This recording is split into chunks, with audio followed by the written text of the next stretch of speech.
Hey man, I'm back. It's Michael Hoskinson. I'm here, and always, I am your host of K9 Controls, K9 Convos.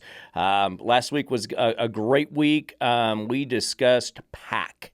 Is there a pack? Is there an alpha? Do dogs correct each other, or do they give each other hot dogs to make things work? So I hope you guys tuned into that one. Very controversial, I'm sure, in today's age that we live in the dog world training area. Which brings me to Ivan B. I think you all know him. Very distinguished trainer. Ivan and some others put out they did their whole research, and then they did their testing about the efficacy of e-collars and how they work based on stopping prey drive and dogs chasing things. And here's the deal, guys. It has already started a shitstorm all over the internet. So this is what and you know, as always, Zach is right in on top of that with all his bullshit, trying to push stuff about how it's fraudulated and the data doesn't make sense and as anything can be skewed. So we could take everything that he looks at and all of his tests and stuff, and I can find the skews in those too. So this is what I'm going to put out there and suggest. I suggest we have a Zach versus Ivan, one-on-one, mano a mano, and I will host it. So we will set it up. It will all be done in a 24-hour period. Zach, we're going to use all dogs from shelters or pounds or fosters, okay? And we are going to do a minimum of 7 dogs. I say we do 10 dogs, 10 dogs each. Zach can pick Ivan's dogs. Ivan gets to pick Zach's dogs. They each will have 10 dogs, and they each will have 24 hours. They each get to train as they see fit. So, Zach, you can use your FF and your hot dogs. Ivan can use his however he wants to, because he is a trainer that uses all forms of training. He is not just an e-collar trainer. Trust me, Ivan can do it all. He's been doing this for a long time and is one of the best in the business. So he gets to use adversives while Zach uses hot dogs or whatever form of FF he wants to. Each person will have 2 videographers. One FF trainer and one adversive trainer will be doing it. So it's all going to be on the up and up. Nobody's hiding anything. There will be 0 cuts. Absolutely, positively, no cutting, no stopping, no editing film. And then we release it in its entirety for everyone to see. So that's the challenge I'm putting forth. I'm going to even start pushing it on social media. I'm going to see what we can get started and see if we can make this thing happen. But today, we actually have a guest in-house. And this is Justin. Justin, thank you for coming, sir. I appreciate it. Hey, no problem. Happy to be here. Great. So how many dogs have we trained with you? Personal dogs? Yeah. 3. Okay. And let's start with Lucy Lou. Okay. What's special about Lucy? You say everything? Yeah, she... Give us some history on what happened, how you got the dog, and stuff like that. So my wife picked out Lucy. She found a breeder, didn't do her research, didn't do any temperament testing, nothing. She just went and, like most people, went and picked out the cutest dog. And Lucy specifically has a lot of fear. So Lucy was the one hiding behind the bushes when she got there, and she felt sorry for her.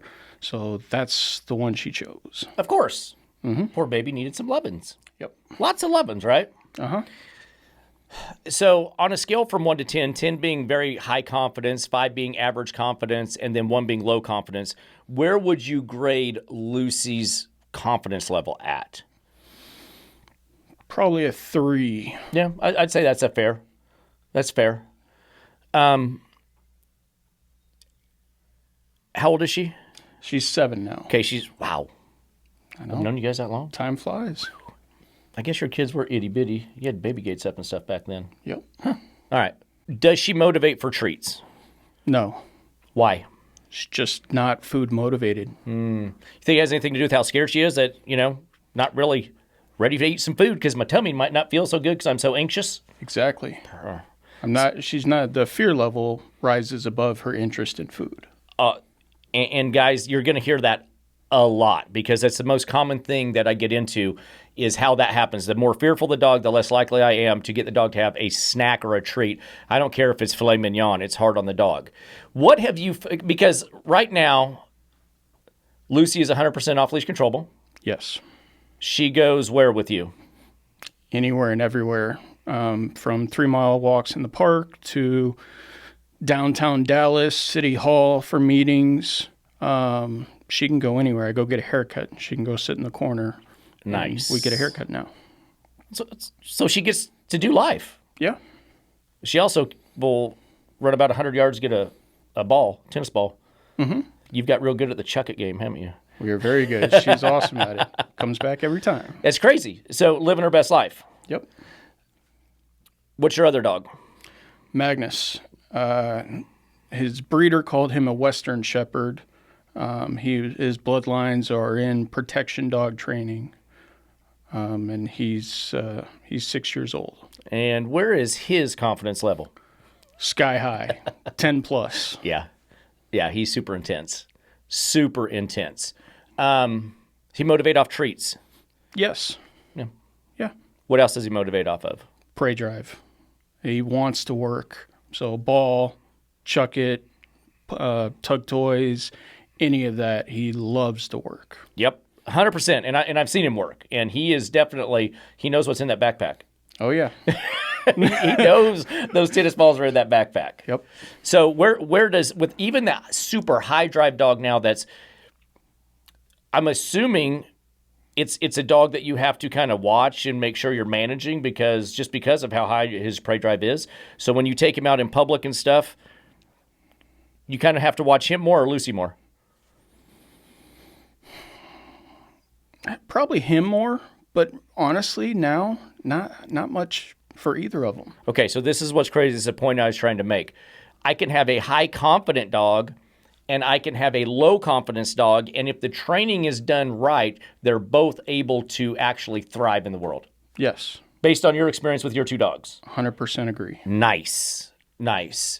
At one point, Magnus had a little bit of a water issue, water fetish, anxiety. He didn't like the kids in there, did he? Massive anxiety about water.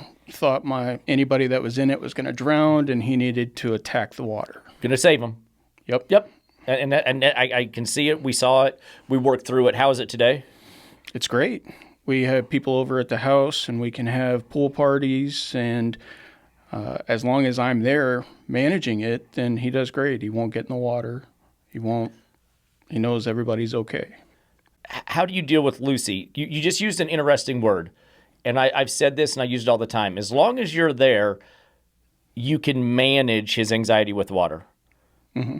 Do you manage Lucy's fear? Yes. 100%. I agree with that 100%. I'm not like everybody, I'm not trick questioning him here. This is like all off the cuff. We haven't talked about any questions, nothing. This is definitely off the cuff because I want you guys to know honestly and stuff. I mean, there'll be an episode coming up where one of my clients, we called other trainers and brought other trainers in on the situation that we were dealing with to help the dog. So if he tells me something that I've said in the past that is wrong, it's going to be truthful and it's going to be his experience and it's valid. So I just want to let it play out so you guys understand. As we go on with the interview a little bit, you'll see why, because he has a lot more experience than just these two dogs. What happens, let's say you take Lucy to a park, and you guys are in the park, and you're playing fly ball, and she's chasing and fetching and doing good. What would happen if I removed you from her? What would happen with Lucy? She'd be a scared mess all over again. Okay. And that's 1,000% the truth. I know you've seen it. We even see slight bits of that, like in class when you leave her in a downstay, like 50, 60 yards and you walk away, she starts to already get some of that anxiety back. She feels it, right? Yep. And that's an important thing too. Anytime I'm dealing with any behavioral issue, anytime I'm dealing with a dog, actually, it's all managing the dog's behaviors. The dogs aren't trained, I feel is such a bad word. I trained my dog. No. The dogs are smart. I manage how they're responding, how they respond in public, how they deal with people, how they deal with other dogs. I basically manage that. Yeah, 100% agree. Now, with that, you're going to say, well, why is this layperson agreeing with that? What else do you do on the side for fun? Just for shits and giggles, you like to what? Oh, just for fun, we like to foster rescue dogs. And we fostered 16 German Shepherds. And recently my wife has gotten with a Golden Retriever rescue group, and we've done 6 of those. Dang, you're busy. Yes, sir. Busy. I like it, though. You're giving back, and it's commendable because a lot of people won't. So the difference is you're actually training dogs and rehoming dogs that have been trained. Well, I would say most of them haven't been trained. The ones that you have and you give out that... Oh, no. I thought you meant when they come into No, when they come home. into you, I'm sure they're very untrained. Yes. And then you bring them in and give them some sort of training, make them better behaved. Yes. Typically, what do the dogs do and not do after they've lived with you? Just kind of a general idea of what happens and what you do with them. Every dog's different, but I would say the majority of dogs that come into a rescue, a foster situation, are anywhere from 9 to 12 months, maybe 15 months. And the dog, they got it as a puppy. Yep. And then the dog, they put no training, no structure into the dog. Yep. And then the dog's full grown, and wow, this thing's unruly, jumping on people. I can't control it anymore. It's time to get rid of it. Yep. And that's when it comes to us. Yep. It's crazy because that's actually, I either get puppies like real early, 8, 9, 10 weeks, or somewhere around that 8, 9 month area. They're like, all right, uncle, I can't do it anymore. They had that second growth spurt. The dog's much bigger. It's not quite what I thought was going to happen, or it's not like my last one. I get that one a lot. So that's what's amazing is they come in. So you are doing things like stopping hyperactivity, jumping, nudging, bumping, pushing, pawing. You're setting boundaries so they're not getting all over your furniture. Are you teaching them any basic obedience like sit, stay, come, heel? Oh, absolutely. Most dogs that come into our group, depending on when they get adopted, some of them get adopted really quickly. But if they're there for at least a month, they come in jumping all over things, up on the counters, no commands, basically. Right. Most of the time, very pushy with other dogs because they haven't been experienced with other dogs. And I'm sure Magnus helps with that. Magnus settles teaches that down manners just a little? pretty quickly, yeah. Yeah. But, that's where they come in. And by the time they're there for at least a month, they're good on a leash. They can walk in a heel pretty consistently with not just me, but my kids. Whoa. Wait a second. You must have adult children. No, I've got a 10 and a 12-year-old daughter. Girl, and not even boys. So they're not like all juiced up and like big and strong and... No. Oh, really? A lot of the times the dogs weigh more than them. No. Mm-hmm. So you've actually taught that? Mm-hmm. Huh. And how long? About a month. 4 weeks, people. 4 weeks. Are you hearing the man? 4 weeks. Are you a professional dog trainer? Wait, let's get it straight from the man's mouth. Are you a professional dog trainer? No. Oh. You're pretty good, though, huh? Pretty good. Pretty good. I agree with that. Your handling skills are very good. So listen, guys, completely unruly dog, adolescent to adult, young adult dogs, the man takes in and in 4 weeks is basically turning around what I would say 90% of the world would consider a great dog. I would be willing to bet the dogs that leave his house are better behaved than 75 to 80% of all the dogs in the United States right now. I would bet money on that, and a large volume of money on that, and I'm going to win every single time. I promise you. 4 weeks, and let me explain some things to you.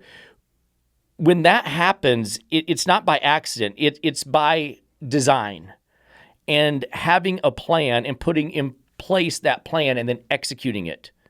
His 9-year-old is able to help him. And I know that because I've seen her work the dogs. I mean, he's got this high-speed, huge German Shepherd, 115? 110? 110. 110. Your youngest one can walk the dog, can't she? Oh, yeah. So what's wrong with you people? Does she carry a treat bag? No. What? No, he doesn't care about treats. Oh. Uh-oh. Zach George. He doesn't eat treats. What do we do? So it's cool, dude. I love it. It's super amazing that you can do that. Have you? So that we're just dealing with that was basically just adolescent dog acting crazy, blah blah blah. They actually train pretty easy, don't they? Yeah. Okay. Have you worked behavioral issues with dogs? Yes. Okay. Give us some examples of maybe some of the stuff you've dealt with. And that could be anything from separation anxiety, fear, aggression, dog-on-dog aggression, people aggression, anything like that? Any and all of it. We've had dogs anywhere from, they were abused, scared to death of people, just went in a corner, hiding, shaking, to where we're not really using tools of that nature. We're just more trying to teach the dog, hey, people are okay. Yep. And building confidence with them. Yep. And then we've had dogs that are just a little dominant, and they come in, and Magnus, as you said earlier, pretty much shows them what dominance truly is, and teaches them that they're a lot not, of wannabes. Yeah, I want to be the pack leader right up until I see what a pack leader does, and you win. Yeah. So anything from that, Magnus handles that pretty well as long as I'm overseeing it. And then we've had super aggressive dogs that don't care about anything else. They just want to charge. They're human aggressive. They're dog aggressive. Yeah, we've dealt with pretty much the spectrum, I would say. That's awesome. How does your approach change from dealing with aggressive dog to dealing with fearful dog? It depends what kind of fearful dog, but a dog that you're really just trying to build up their confidence. You're trying to get them to experience more things without wanting to crawl back into their shell. Because the more things that you can give them to experience, the more confidence they're going to build. What do you think allows the dog to build the confidence? This is where the judge would say, leading the witness. How do you build confidence in the dog? What do you think the primary driver is in allowing that dog to feel comfortable? Handling it correctly, putting it in situations where it feels comfortable, and then you take small steps. You do, and I like that, and I'm going to dive it a little further, because what you're doing is you are establishing a relationship with the dog where the dog is actually trusting you. Yes. Would you agree with that? 100%. Now, can you use what would you use for motivation for a dog like that? We talked about fearful dogs don't like treats a lot because they just won't take them. So what do we use for motivation at that point to maybe help the dog along or feel better about it? Usually it's just words. It's just pets. There it is. And very gentle calmness with them, and just showing them that, I'm not here to hurt you. I'm here to help you. Yes.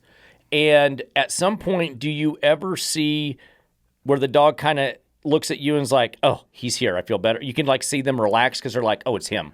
And he's the guy. Yes, very much so. Okay. So what you're doing is you're establishing a pecking order. But it's a trusting, nurturing pecking order. It's not a mean, dominant pecking order. It's very soft and loving and caring. But the dog still looks at you and says, if I get really scared, I just run to him and he'll handle it. Yes. It's exactly what's going on. It's funny, the minute you said, there's something that snaps, and you can see it in that moment. I don't know about you just goes away, and it's like, yep. And they just kind of rest. They do, and it's awesome to watch them do it. But then if you keep going a couple more weeks, you tell me. But what I have seen is you walk in the room, and then the dog goes, yes, him. It's like now the dog went from I don't trust you, I don't like you, to I like him. He's good. Yeah. I want to be with that. That makes me feel safe and secure.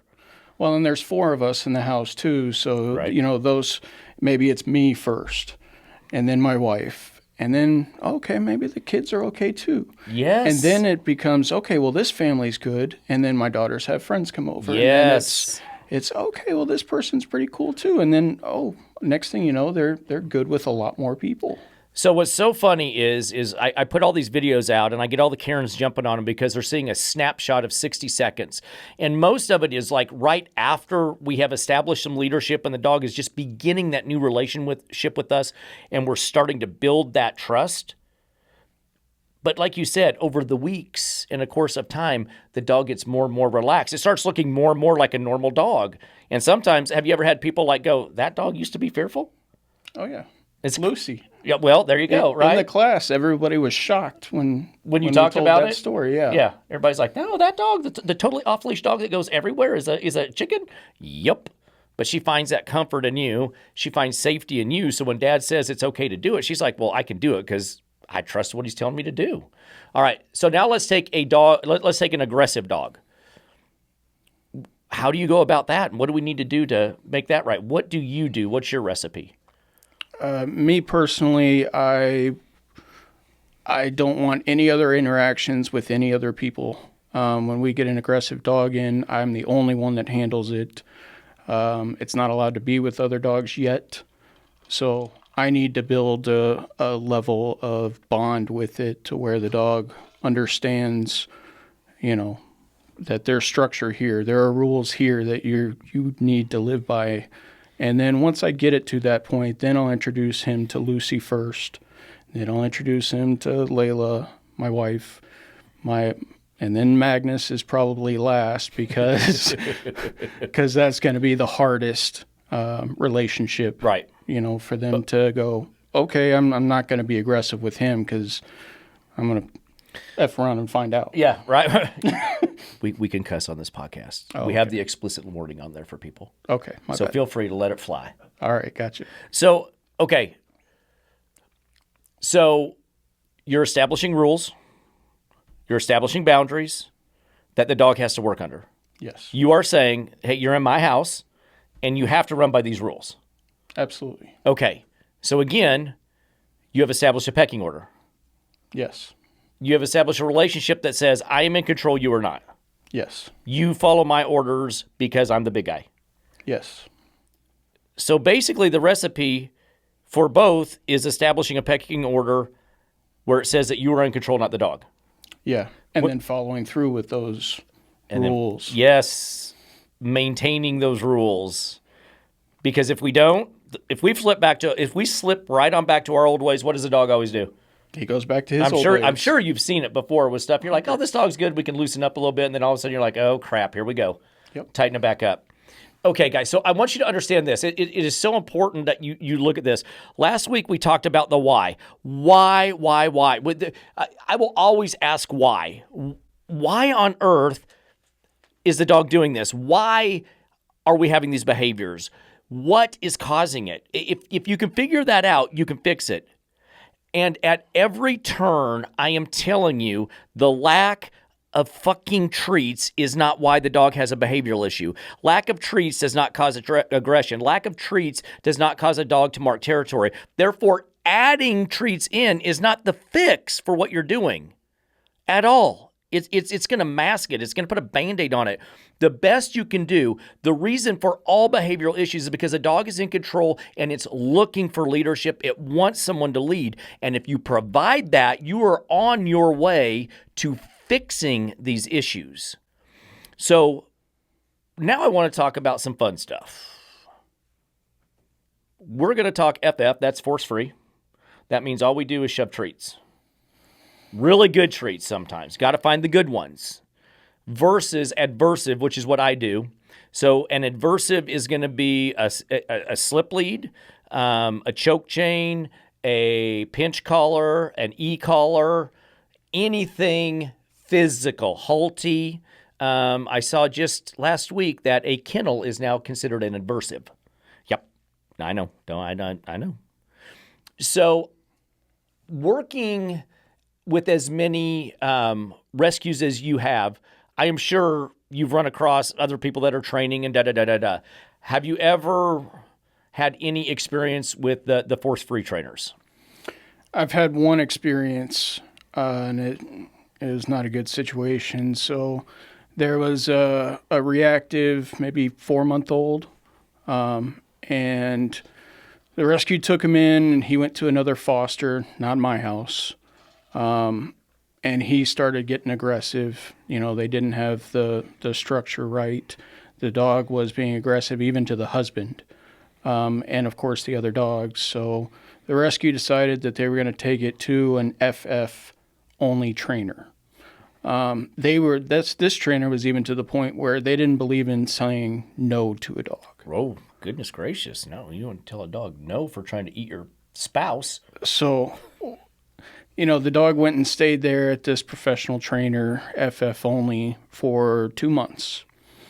And then myself and the vice president of the rescue went out to go and see all of his growth that we had been told about.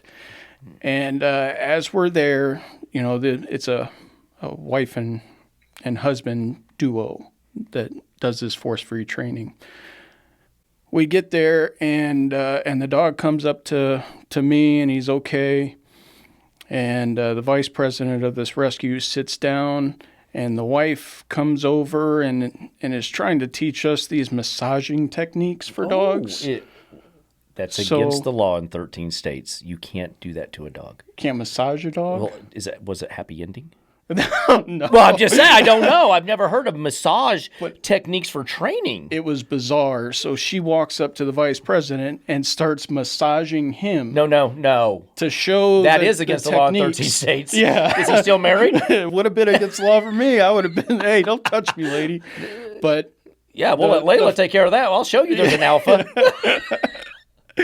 But the foster, while she's there massaging the vice president of this rescue group, the foster runs up and bites him because he was being protective over her. Yep. And we're just like, the dog's gotten worse since it's been here for 2 months. And the rescue group paid them ungodly amounts of money. Yes, I don't even want to know. Don't even want to know. That did not end well. Did they give a reason for why the bite occurred? Did they understand why the bite occurred and have an explanation? They didn't. They didn't have... I'm so sorry, he's never done this. But there's no responsibility there. Oh, of course not, right? And the funny thing is it's bullshit because I know the dog's done it before. And maybe not bit, but the signs were there that it would. Oh, yeah. And it's never happened. See? Oh, that's not like him. He hasn't done that in a while. Has he been around other people? Because you guys, how long were you there before that occurred? 20 minutes. It's crazy. So the dog has not been, definitely had not been exposed to other people for longer than 20 minutes if that's all it took before. No. Right? I mean, it's common sense to think that if you had been exposed and getting so much better, someone could be around you for 20 minutes and not get bit. Okay, so fast forward, what happens next? The dog comes under my care. The rescue thought I would be the best thing for it, but they had these rules in place that I just didn't agree with, and I ended up actually calling Michael and having him come over and read all of this propaganda. Oh, we had a folder. Yeah, they had a folder propaganda with all of we had propaganda. Well, I yeah, it was. And so the dog is just it's in a tough situation, but it starts to get better at my house. We got him to the point where he was able to roam free in our house with my 2 dogs, with my kids. The only time that we still had to really watch him was when we had guests over that he had not met before and make sure we introduced properly, etc. But he wasn't getting adopted. He had gotten adopted one time. Yeah, and they brought him back. And they brought him back. Okay. So I definitely remember the phone call. Hey, you got some time to come over here? You're even like, hey, I'll even pay you. I want you just your opinion. That's all you asked for, right? Yep. So we get over to your house. We got a whole folder on how we're supposed to deal with the dog. So what's crazy to me is I don't know why they call it common sense, because I think there's none of it left in society today. The dog had been there for 8 weeks, bit the owner, and yet he still was like convinced, go ahead and do the folder and do it this way. Well, the rescue gave it to me of, hey, you can do it. If you want to follow it, fine. Okay. We trust you more than what we've seen now. We've seen out of that guy. Yeah. Okay. So, and that was a point, is I think my words to you were basically, you know what to do, just do what you do. So did you go buy him hot dogs? No. Why? Because it's not going to do anything. Yeah, well, Zach said. He wants to go bite things a lot more than he wants a hot dog. I can tell you that. You're kidding. Did you ever see if he'd bite a hot dog? He might bite a hot dog. So once you took him and said, okay, I've got to do something for this dog, what did you start with? What was your plan for helping him? Establish, kind of like I talked about earlier with the extremes, establish a bond with him first, show the rules, boundaries, limitations in the household, then introduce him with Layla, the kids, our dogs, and it's all slow. It's all at a pace that can be supervised, can be controlled. Yes. I was just going to ask you, how long was that? Because you can't push that too fast, or you're going to get one of your kids bit or one of your dogs bit. So yeah, and there's no way I'm risking my kids for any dog. 1,000%. Did you ever put like a time limit on it, or did you just say we're going to just do this day by day and see where it goes? I just said we're going to do it day by day and see how things go. I didn't want to put undue stress on you, your family, or the dog. So slow and steady. Yep. Because there is no recipe for it's going to take 1 week to do this, and by the 10th day I should be on this and moving on. It never works that way. No, and especially with a dog like that, we did a lot of short training seminars where it may be 15 minutes that we worked on something, but we're going to get it successful, and we're going to get it where it was a positive ending. Yep. And then we'll work on it again later. Yep. Awesome. And I was even at your house when he was there and saw him, and he was fine. I didn't get bit. Now I want to move to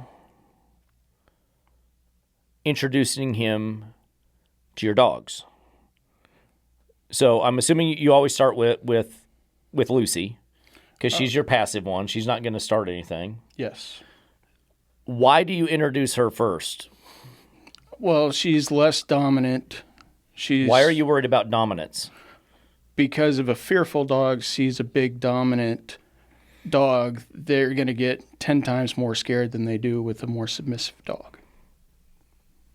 I would agree with that 100%. So I always start with Lucy.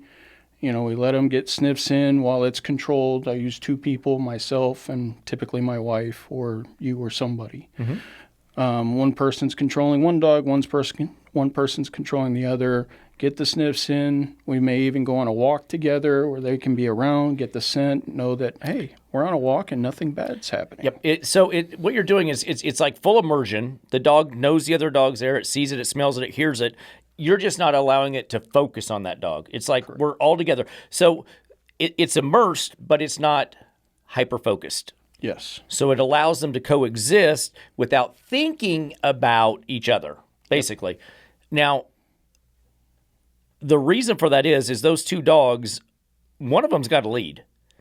They're not going to be equals. Have you ever you've had how many now, 25, 26 dogs? I think 22, but yeah. 22. Have any of those dogs ever been equals in your pack? No, there's always an order. So there is a pack. You see it. Oh, yeah. And someone's leading. Yeah, me. Someone's in control. Yeah. Huh. Damnedest thing, because that doesn't exist anymore. Because what your eyes see, you don't believe. If you don't develop a pack, then guess what? You're not the pack leader. Well, there's a social hierarchy now. There's no pack. Yeah. It's science. I don't understand that. Yeah, don't believe what your eyes tell you. Don't believe what 22 dogs of fostering and bringing into your pack look like. It doesn't exist. That's why I want people like you in here to say, no, I'm a lay dog trainer. This is not what I do for a living, but I see it every single day. Every day. All right. So now, let's shift to Magnus. Okay. So everything's integrated. Lucy's integrated, mama, the kids, everything's good, and now it's time for the big boy. Why do you save him for last? Because like I talked about, he's a big, dominant dog, very confident, and there's no dog that I'm going to bring into my house that he's scared of. There's just not. So especially with a reactive dog like this foster was, he was the last one because that's the last test. And we have to take things very slow because the dog's going to freak out typically. Yep. So if I don't have that just leash training, hey, you're going to follow these rules. Yep. If I don't have that built up, when I introduce a dog like that to Magnus, it's going to be chaos. That dog's going to get hurt. Show. Yeah. Dog's going to get hurt. Because the first thing he's going to do is he's going to look at Magnus and say, one of us has got to be in control. Now, I know that particular dog was dog aggressive. So, and I know they had some issues running back and forth and chasing and doing the old dog thing. But was there ever a dog injured? No. No puncture, no laceration, no wound? Never once. Did they... Magnus took him down. Play. Oh, Magnus took him down. Magnus took him down. So, describe that. What happened during that scenario? Just kind of... Sure. So this was probably, a week after the introductions and under controlled circumstances, and we were starting to feel a little bit better. But this particular foster had a thing about his kennel. A lot of dogs have different triggers. Mm-hmm. And his kennel was one of them. And Magnus walked over to my wife by the kennel, and this dog got triggered and tried to go after Magnus. And Magnus is like, I'm not going to have anyone going after next to mommy. There you go. And he put him right on the ground, was holding him by the neck. No puncture wounds, no anything, but he put him down, and the dog's peeing all over the place because he's scared because he just got checked for the first time in his life. Yep. But after that... Say it. We didn't have problems like that anymore. All right, guys, I want you to fully fucking comprehend what this man just told you. Do you remember the video from last week? I said I didn't agree with that trainer 1,000%. Do you remember the Dobie? Do you remember the Dobie? That hound dog thought he was some big shit, thought he was going to go up to that Dobie and take care of business and start biting him and going after him, and he fucked around and found out what that was about. Within less than 60 seconds, that dog got put down, got put in his place, no punctures, no lacerations, no wounds. The dog was 1,000% okay. And literally 60 seconds after that, that hound dog is following that Doberman around everywhere he went, wagging his tail. So you FFers can't be like, oh, he's fearful. No, he wasn't. He was legit following the Dobie around. Oh, the feelings are, he was suppressed. Was the dog suppressing anything? Absolutely not. Did the dog look like total shit after he got corrected by that big Dobie? You damn well better believe it. And I promise you, it's called submission. It's a good thing. It's a positive thing. And very quickly, you have that example, and I can find so many more, guys. Don't think there's like two of them in the entire world. This happens every day, all day long inside of a pack. Now you have someone telling you he sees it with his own eyes, and after that happened, after there was a consequence for a bad behavior that made sense to a dog. Because I guarantee you, you look back on it, Magnus gets big, Magnus growls, Magnus strikes. Done. Body language, growl, snap. There's no fight. There is wiggle room between the snap and the fight. The fight is blood. The fight is someone's gonna die. In between that, there's a lot of pinning of the dogs, grabbing at the neck, slamming them to the ground. I had a work dog that did the same thing. I was in a group class, had a big pit bull that was a little dog aggressive, and as a dog circled it, it fired off and went off. It's barking going off, and I'm running down there to correct and step in because a good trainer steps in when there's a problem with the dog. They don't stand there and watch people get pulled around. I don't know who I'm talking to, but you know who you are. And before I could get to that pit and that handler to grab that leash and start gaining some control for them, my dog had already flown by me and grabbed the dog by the neck and put it on the ground. He said, "Oh, hell no, Dad's going, I'm going, let's go." And he beat me to the dog, and he put it down. Held it down, the dog squealing, just like he said. The dog is squealing like he's being killed, peeing all over the place. And when I called my dog off, he got up and was 100% fine. But that dog was put in his place, and he never did it again. Now, I'm not saying that's the way it should be done. We got to do this from a human point of view. But you got to understand, if you're not talking dog and doing dog the way dogs handle and fix things, you're never going to see lasting results that are going to be replicated day in and day out. You're never going to have a safe pack. You're never going to have a happy dog. You're never going to have a happy family. You're always going to be under the gun to do something, which means your dog doesn't go places, your dog doesn't do things, and it's a miserable life for both you and the dog. So after Magnus said, he'll know, how'd they get along? They got along a lot better after that. So by the end, he was able to roam free around my house with Magnus, roam free with Lucy, roam free with my kids. As I said, it got a lot better once Magnus put him down. Done. Mm-hmm. A little bit of ouchie oh shit to fix things. I think it was worth it. I do too. Because it allowed the dog to live a better life. It did. 3-4 seconds of, I might get my face ripped off. I'm scared.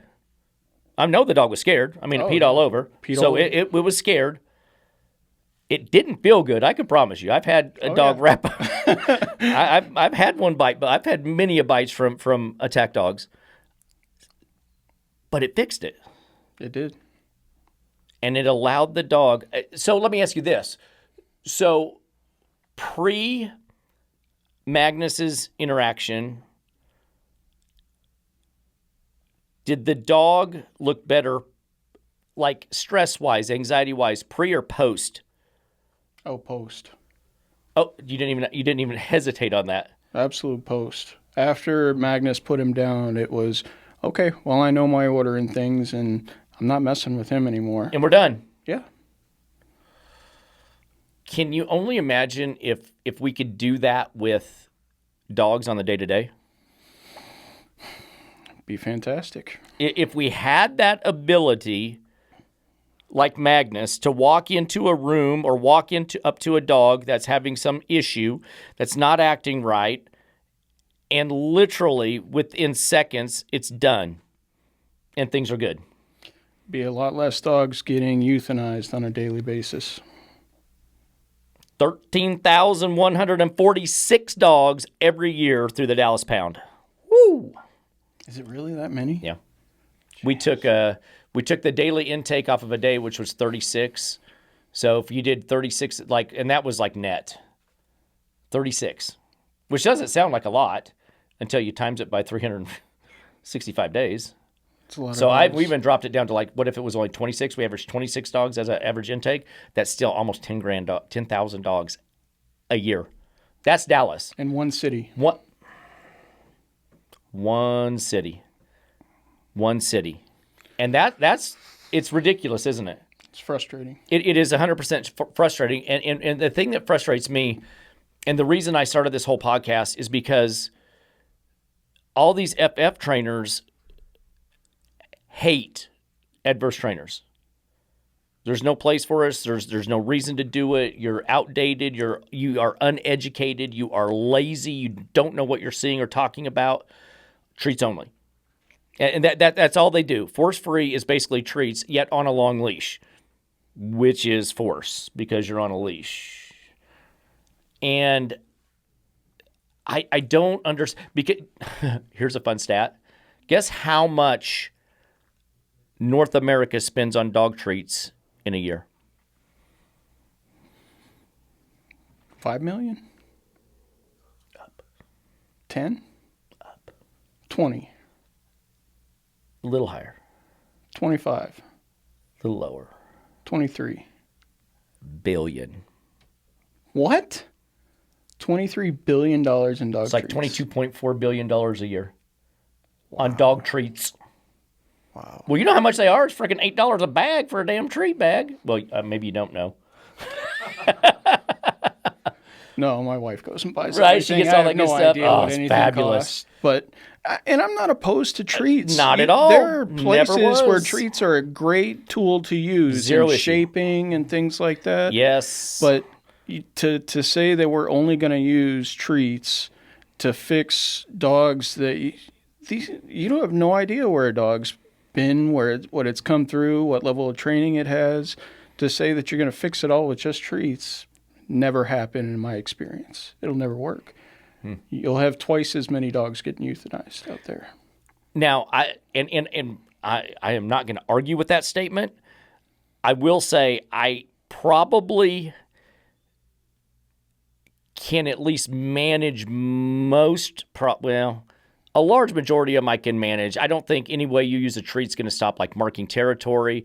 I have a problem with any sort of aggression or prey drive that's stopping that. Maybe like to do some basic obedience, maybe some healing. I mean, you can do all that fancy healing.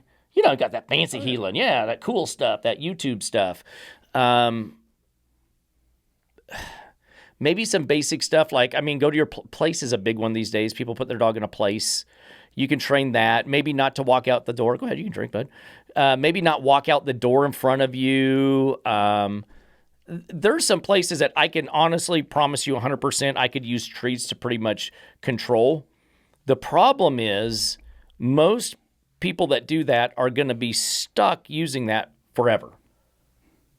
And I don't think that's realistic. The other thing is it might take me 6 to 9 months to actually achieve it. Mm-hmm. And then how many dogs are you not able to foster and train if you're doing it that way? Yep. Well, how many people do you think? So $22.4 billion in dog treats. Why are we still getting rid of dogs? Sounds to me like every fucking body buys dog treats, and probably everybody's got a YouTube there. Let's YouTube it. Let's see how to do it. You know what I say about free advice? It's free for a reason. It's free for a reason. It's because all you're doing is throwing the dog some treats, right? So if treats really worked, I would think $22.4 billion in treats every single year would be keeping a lot more dogs in the home. If the methods worked. If the methods worked. So, and that's what I think that's what is generally what you're going to see, like when you go to the pounds and stuff, is those dogs are around 9 months to like 14, 16 months. And it's just got to the point where they're like, they just can't put up with it anymore. They're done. The frustration is there. And I would be willing to bet that 99% of those people have tried to treat train their dog. Oh, yeah. Because that's what's out there on YouTube. I remember the first time I called you. I don't know if you remember this. Uh-oh. But when we got pulling back the curtain. When we got Lucy, she was afraid. Like we said, Lucy's got lots of fear in her life, in her personality. But we got Lucy, and we wanted to give her first bath. And I go looking up on YouTube because she is clawing and just trying to get away from this bathtub and the water. And I go look up on YouTube, and it says, just get some peanut butter and just rub it on the tub, and your dog will be great. It's just going to lick the peanut butter. And Lucy didn't give a shit about that peanut butter. And I remember calling you going, all right, we need some help here. I need some training. I need some more tools in my arsenal to build up a good relationship with this dog. And you go, what are you doing with that peanut butter? I probably said something quippy like, well, if that's what Mama likes, but I don't know why you're doing it with the dog. Yeah, but I mean, think about the trajectory that you have taken with dog training, and you go from getting a dog, it wasn't quite what you guys were looking for. You get another dog, and you go from there to like fostering and basically rehabbing dogs all in 7 years. That's crazy, right? But it's that progression that you take from you don't know what you don't know. So you're like, well, Google it, right? And we get this and we get that, and we're like, well, shit, that's not working. So we have to keep moving forward. And what's uniquely cool about what you do is you don't stop with the training that I've given you. You've seen or investigated or gone other routes and seen different things and tried other things. I just always, I knew nothing about dog training, and started getting involved with you and the group class, and oh, okay, this is fun. I'm getting to do a lot more with my dogs. I want to take it to the next step. What is the next step?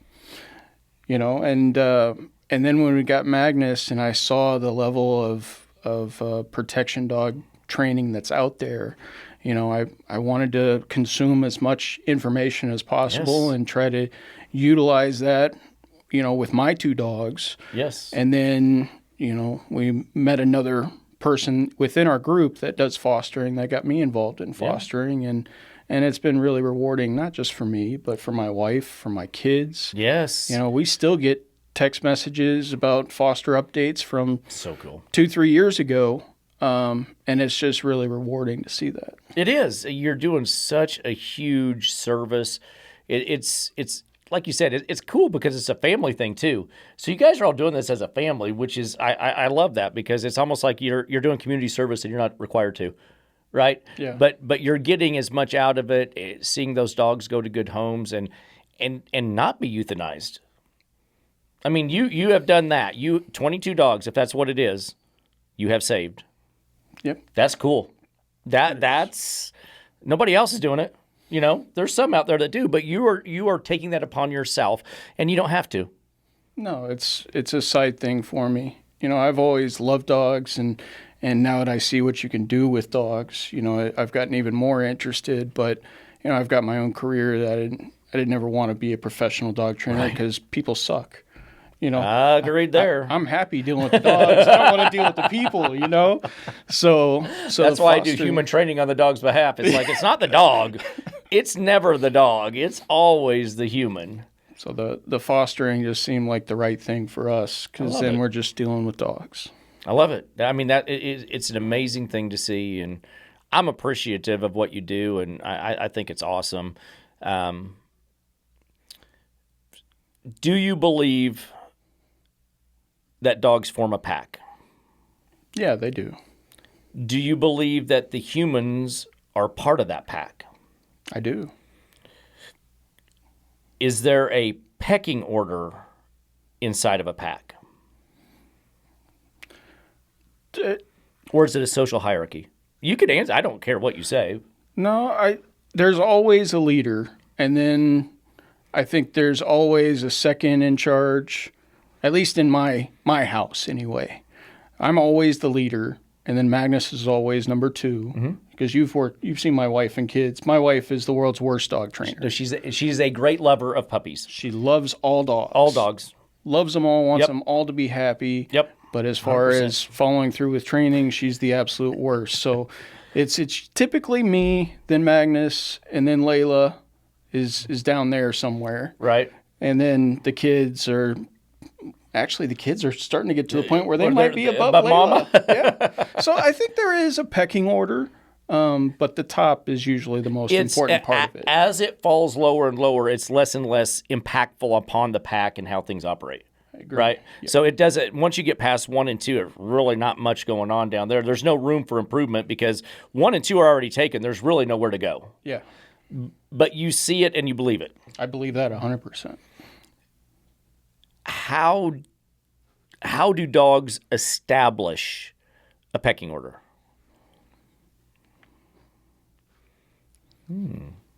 That's a tough question.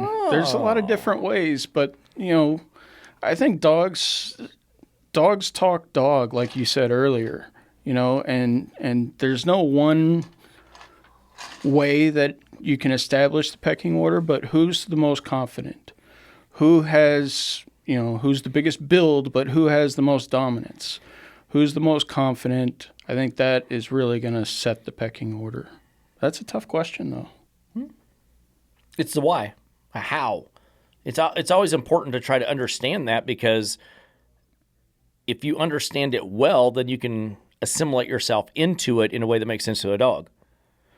So some of the things that we always look at is obviously it's the easy ones, like if resource guarding, it's my food, you can't have it, or it's my bone, they growl and get the other one away. Some dogs will go take a toy from another one more often than the other one wants it to. the big one is through play. And when they play, they're actually seeing who's faster, who's stronger, who's more dominant. Someone's winning and losing those games, and that's why lots of times Magnus is not to be toyed with on the open backyard. Yeah. And they know that. They can see that, and they can feel that. So that little stuff, that little nudging and bumping and pushing and pawing, it's all allowed by the alpha right up until the alpha says, that's enough shit, stop it. That's exactly right. But you know what I've also seen in my experience, some of that resource guarding and things like that almost shows that they're not the alpha, right? If they have to go to those little, they're trying to get those little wins, they're trying to steal the toy out when the alpha's not looking. It kind of sets the tone, no, you're not really the alpha. Well, what happens generally is it's the push to be, and then someone like Magnus, just without even growling, just walks over, takes it, and walks off. Yes. It is how that works. It's like, yeah, fuck you. Yeah. You might try it, but it ain't working with me. Yeah. I'm going to call the bluff. So, and I mean, that's important to understand is that the dog's like, no, because they will draw lines from time to time and be like, no, I'm not going to give this up, especially if I have a dog that maybe came up on the streets or was abandoned or stuff. So the food, the resources like food, the chew toys, stuff like that become very important. So the dog's like, I'll stand ground for this. Yeah. But without the fight, because the fight is rare. So all Magnus does is looks at that, he gets the growl, just walks over and takes it anyways, like, you're not going to do anything. Yep. I'll call your bluff and see what happens. But you're 100% right on that. I've seen that happen many, many times like that. But at the same time, I promise you, Magnus doesn't give up anything he doesn't want to give up. 100%, yeah. You're not getting anything that he truly cares about. Yeah, it's his, and nice try. I mean, my dog was like that with sticks in the backyard. You can play with anything in the backyard but a stick. I don't care if it's 6 inches long or 6 foot long. They're mine. And every dog, after a couple days there, understood that, was like, and I'll go play with the ball. Well, the funny thing that you say that now, you know, obviously we talked about Magnus's prey drive and things like that, so the ball, tug, all that kind of stuff. Our dogs, whether it's the foster dog or Lucy or any other dog in the house, has gotten to the point that when we go out and play fetch, they don't even go after the first one. Oh. They just sit there next to me and wait for the second one to be thrown because they know that first one is Magnus. He's not, they're not winning it. Mm-mm. And if they do beat him to it, he's getting it. There's going to be hell to pay. But see, it's just so dog. It's like you didn't train them not to do it. They just said, that's his. I'm not even going to try it because I don't want to see what happens. Yeah, it had nothing to do with me. But it's dog. It is 100% dog. I just remember seeing that so many times with Sarge. Man, he'd sit out there in the backyard and he'd go out there and pee is what he'd do, and almost like pee on another dog.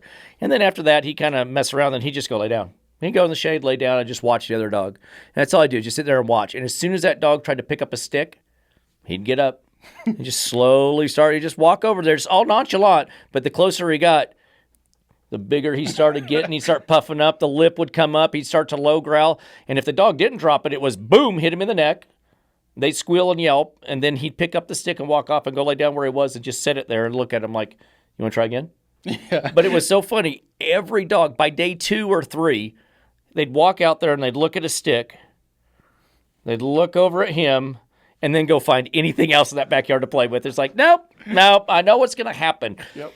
And it's so funny because I always tell my clients, you've got to correct first. Don't redirect. Correct the behavior, or they will go back to the behavior over and over and over and over again. Just correct the behavior so the dog goes, oh, so don't do that one. Got it.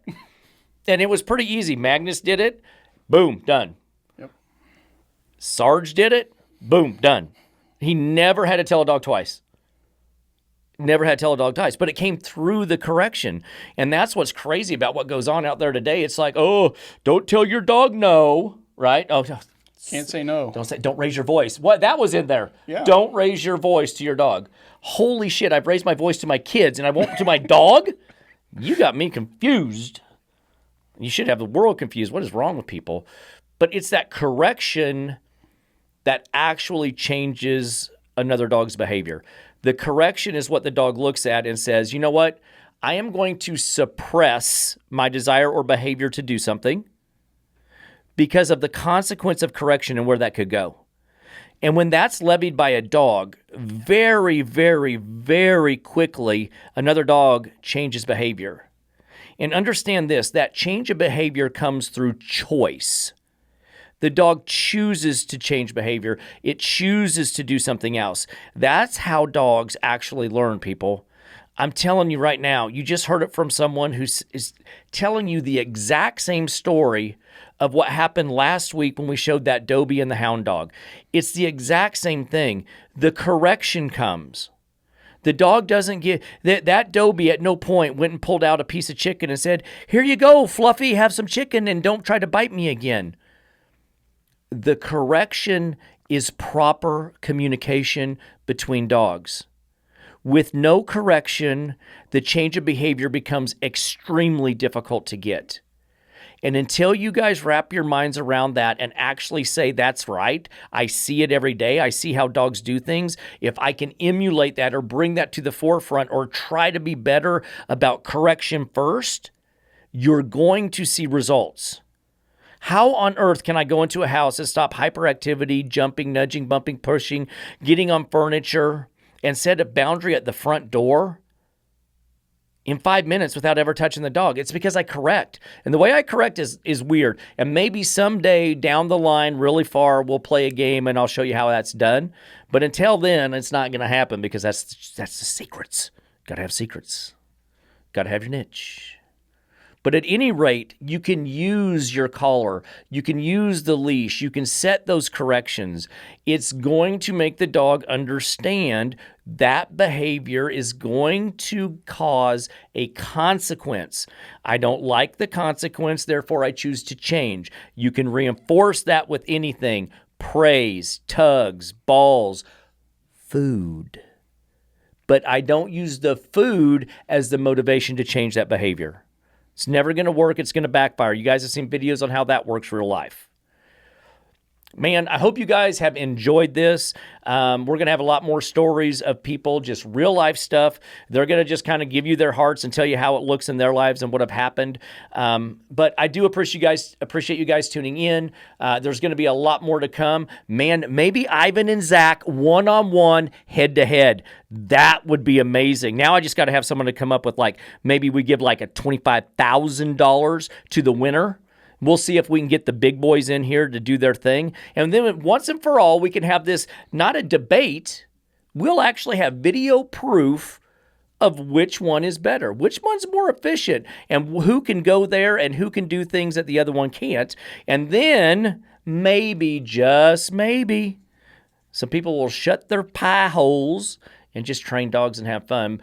Thank you so very much to Mr. Justin for coming in. I appreciate it, dude. I know it took time out of your day, so thank you very much. And, hey, keep doing what you're doing. Yeah, I appreciate it, man. Anytime. It's cooler than what I'm doing. I'm just training dogs. So you're like actually out there saving dogs and putting them back in home somewhere. So I do appreciate it. Keep up the good work, and we'll see you in training. Sounds good. Thanks, all right, Michael. man. Appreciate it. Until next time, guys, happy training. I hope you get out there and have a lot of fun with your dogs. See you next time.